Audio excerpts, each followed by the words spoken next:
I'm cracking myself up. All right. Stop it, Dan. I saw that. Okay, let's take a breath together. Relax. As we tell our mind to relax. And our heart to relax. We open up to this moment. We recognize that we are here with purpose and that this moment is absolutely perfect. That we are in the right space at the right time, and that in this moment we will be guided towards our own wisdom, our own knowing, our own truth. And as this happens, we will feel the truth of our oneness with God. Another breath. And as you're ready, you can open your eyes. So today we're talking about inner peace. And I feel very thankful because Nicole actually came up with the titles for the talk series for this month. And the theme for this month has been guiding my. So there was guiding my time, there was guiding my truth. Yeah, look at that one. And there was guiding my something else. Wisdom. Right, and now there's guiding my inner peace. And I love this because, so what does this mean? Guiding my inner peace. Guiding my inner peace, which means that I am guiding my inner peace. And what I want to suggest to you here is the I that is guiding my inner peace and the my are two different. They are two different experiences of who I am. Let's do it this way. So close your eyes if you will. And I want you to picture a gold triangle. See if you can picture a gold triangle. Okay. Now, did you become a gold triangle? No. You are the one who is aware of the gold triangle. Can you feel that? Open your eyes when you're ready. I'm being really bossy. That you are the one who is aware of your thoughts. You are the one who is aware of your feelings. You are not the feeling. You are not the thought. You are the one who is aware. That seat of awareness, Gary Zukov calls it the seat of soul. In unity, we call it the indwelling Christ. In unity, what the recognition is that Jesus was a man who lived and realized his Christ potential, just as you and I can realize our own Christ potential. So our indwelling Christ is the place where we and God meet. So when sitting in that space, that seat of awareness, that is the truth of who you are. And that person is the person who is responsible for guiding your inner peace. Okay, let me do it this way. So, I've said this before in many different ways, and I've gotten it in such a deeper way now. The recognition is that I am here for Lydia. That's my job. Remember when Arnita Morjani in her book Dying to Be Me, she gave a really amazing alliteration of consciousness. And it went like this. Imagine that you are in a dark room and you are shining a flashlight, right? Bless you. And you shine the flashlight around. As you shine the flashlight around, you're aware of something, right? So it's totally dark. You shine the flashlight. You see one thing with the flashlight. You move it. You see something else with the flashlight. You move it. You see something else with the flashlight. And her experience in Dying to Be Me when she died, essentially, was that all of a sudden, the lights went on, and she was in this giant warehouse where all of the lights were on. So she went from seeing only what was in and experiencing in her life only what was within the beam of that flashlight, to the recognition that there was so much more to life to experience that she had not seen and that she was not aware of, right? What we are is consciousness. So that thing in me, the indwelling Christ, the one who is aware of the thought, the one who is aware of the triangle, that is the light of my consciousness. And that is my awareness. Right now, I appear to be aware of the experience of this girl, Lydia. Right? So right now, while I keep showing up and waking up each morning as Lydia, it's my job to take care of Lydia. It's my job to guide Lydia's time. It's my job to guide Lydia's wisdom. It's my job to guide Lydia's peace. Can you feel the truth of that? I am the one who is responsible for this. So, as we begin to practice presence, this is why it becomes really, really important to practice presence and to sit in the seat of our Christ self. Because what begins to happen through meditation, through going on the sound journey and having those experiences where you don't have the floor anymore, what begins to happen in those moments is that you are broadening the scope of that flashlight. You are no longer looking at just this beam of consciousness, just this experience of this one person, but rather you are growing that light of consciousness to become aware of all that is. Because the truth is, you are not just the body that you're sitting in. That isn't the totality of who you are. And as we recognize that that's not the totality of who we are, we begin to realize the power that we have to show up for ourselves in a really big and powerful way. So, what I realized, remember when I talked a couple weeks ago about my truth? And my truth was talking about love, and the recognition was that love needed to be a part of everything, that I couldn't compartmentalize where I chose to incorporate love in my life. I couldn't say, oh, this is my job, and since I'm a spiritual leader, then I incorporate love as my job, in my job, but then over here in my politics, that can't work, because love doesn't really work in politics, right? And I recognize that's not true, that I have to be one person in all of those ways. Here's what I realized, and I love this. I have always, and I don't know if you guys are going to relate to this, but I have always wanted to know what love is. I have always wanted to understand it, because I haven't understood it. We say things like, I love you, and then we are angry at someone, and it's everything opposite in that moment of what love, right, is. So what is love, right? It is not an emotion. Love is not an emotion, and peace isn't either. Love and peace are states of being. They are states of being. So when I said a couple weeks ago, we need to have love in all areas of our life, what I mean is we need to have the state of being that is love in every area of our life. We need to have the state of being that is peace in every area of our life. Who has that state of being? Who is to have that state of being?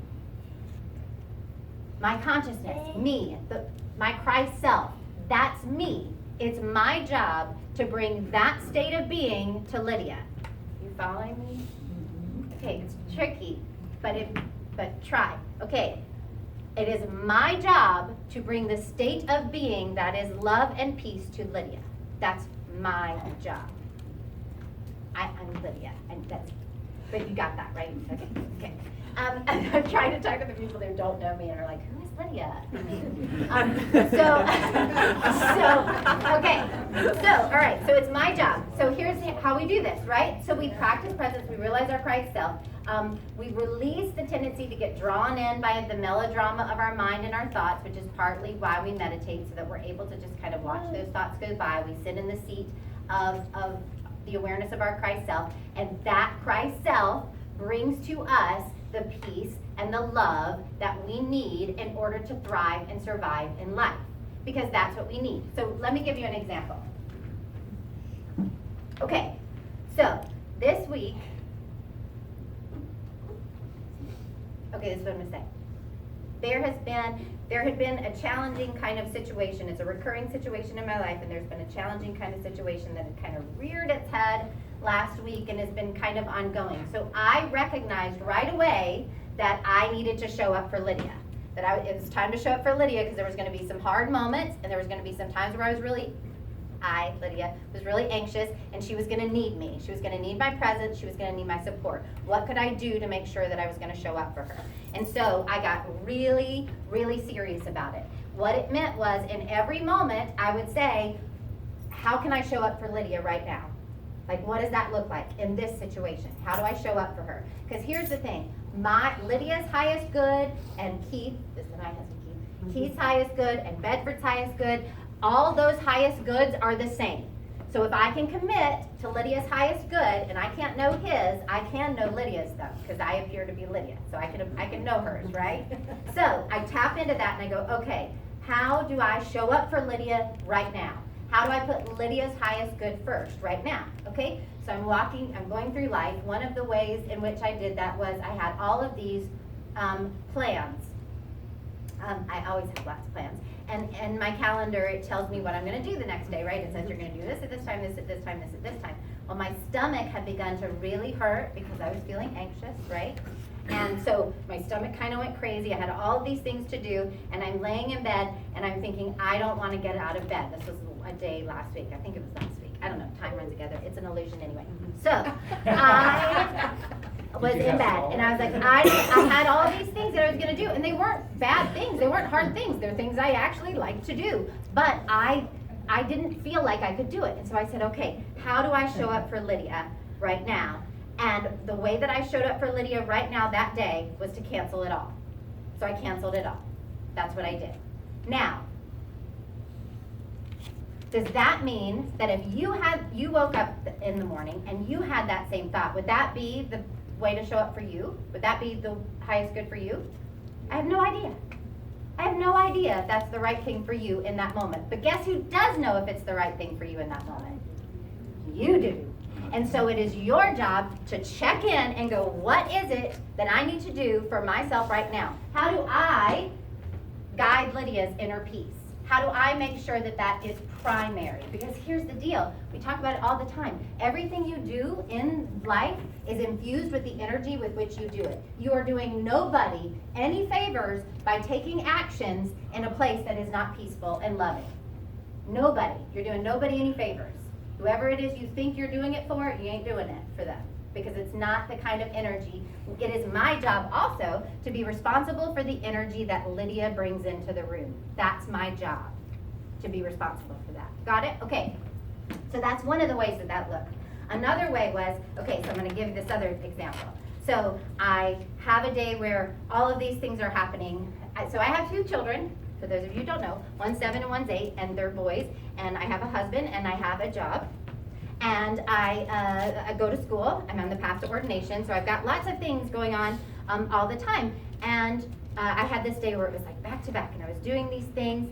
And I'm only giving you this example because I want to give you real-time guidance about this. The recognition is that every day of my life, even if there's not a stressful situation happening, it is my job to check in and show up for Lydia. So I've been trying to be really conscious about this. Showing up for Lydia, how does that look? What does that look like, and how do I do it? So I'm having one of these days, and I believe that one of the ways I show up for Lydia is that I'm fully present with her. So when I go to the grocery store, for me, I need to be present with Lydia in the grocery store. I need to be present and be there. Have that state of being, of openness, and whoever's in front of me, for those of you who know me and spend time with me, know that I don't keep my phone right with me, because when you're in front of me, I want you to be in front of me. I want to talk to you. I want to give you my presence. I don't want to have it divided, right? But what that means is, there's only so many hours in a day. So what starts to happen is sometimes, things get backed up, and then I don't talk to this one, or I don't talk to, all these things. So I'm going about my day. I'm trying not to walk around as much. I don't know if that's working. Oh yeah, I was supposed to check in with myself about that, but I didn't. Oh, okay, I'm gonna stay here for the rest of the story. Shoot. Okay. All right. So where was I? Okay. So I'm going about my day, and a good friend sends me a text, and I know I am inspired to give my presence and my energy to my friends. And I know that this particular friend was having a hard time, right? And so, right now, and so the text comes in and it says, I don't have my kids, and gives me a window, right? And it's like, don't have my kids from this time to this time. And so here I am, and I just got done with this appointment, and I'm going to the grocery store, and I'm literally about to walk in the grocery store, and I'm like, okay, she only has from this window to this window. And my inspiration is to show up for her. But I look at it and I go, but wait a minute. The way to show up for Lydia is that I'm supposed to be in the grocery store right now. So I can't do this. So then I said, I'm going to show up for Lydia, and I'm going to trust that it's all going to work out okay. So I walked into the grocery store, and I did it, and I got home, and I got all my groceries undone, and I called, and I had 30 minutes left in my window, and I got to talk to her, right? But here's the thing. During this time, there was a voice in my head that was going like this. She's not going to know that you want to be there for her. She's not going to know. She really needs you right now. She's not going to know that you want her to be there for you. And I went, shh. My job is to show up for Lydia. My job is to show up for Lydia. So, did it mean that I didn't show up for my friend? No. I showed up for me and then was able to show up for my friend. Because I cannot give what I do not have. So I must show up for me first. So there's this myth about selfishness. I don't like the word because there is something called, there is an experience of having blinders on and putting one's ego first. And that isn't the highest good kind of situation for everyone. And that is different than what I'm talking about. When we put our highest good at the forefront, with the recognition that we don't always know what the highest good looks like, but we do know what the highest good feels like.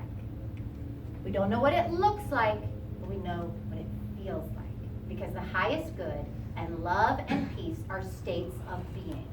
And we know what they feel like when we're there. So we put those first. We put Lydia's state of being first. And then I get to go and do all of these other things. I have the most amazing existence, and I'm very thankful, and I'm going to share it in a minute with the minute of gratitude, which comes next. Okay, so do you feel it?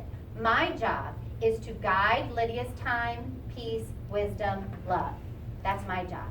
Your job is to guide your wisdom, time, peace, love. You are here. You're the one. You're the one. You're the one. You're the one. Right? Okay. Okay. For those of you who it's your first time here, I just want to kind of go over this. In unity, we recognize that God is not a being that is outside of us, but is an energy and a power that we are a part of.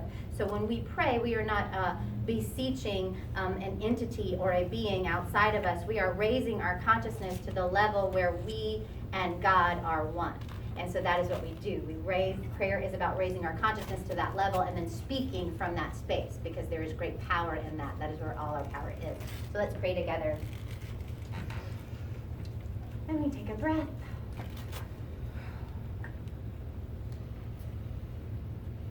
I am the one.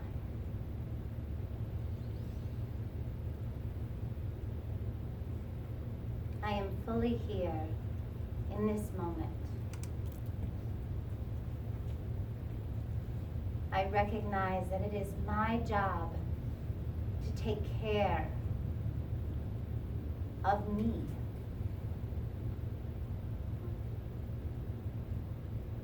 And I am willing to do it.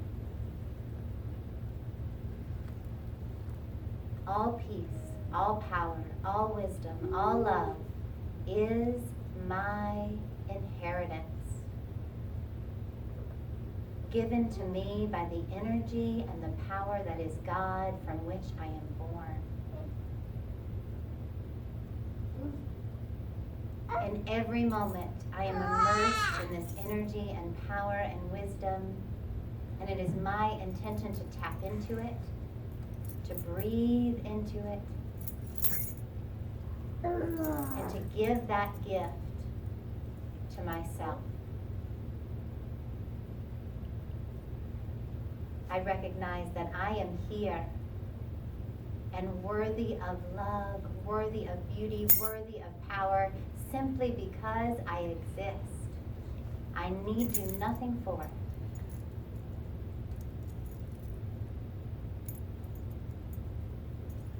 I am here to take care of me, and it is my commitment to do so. One more breath.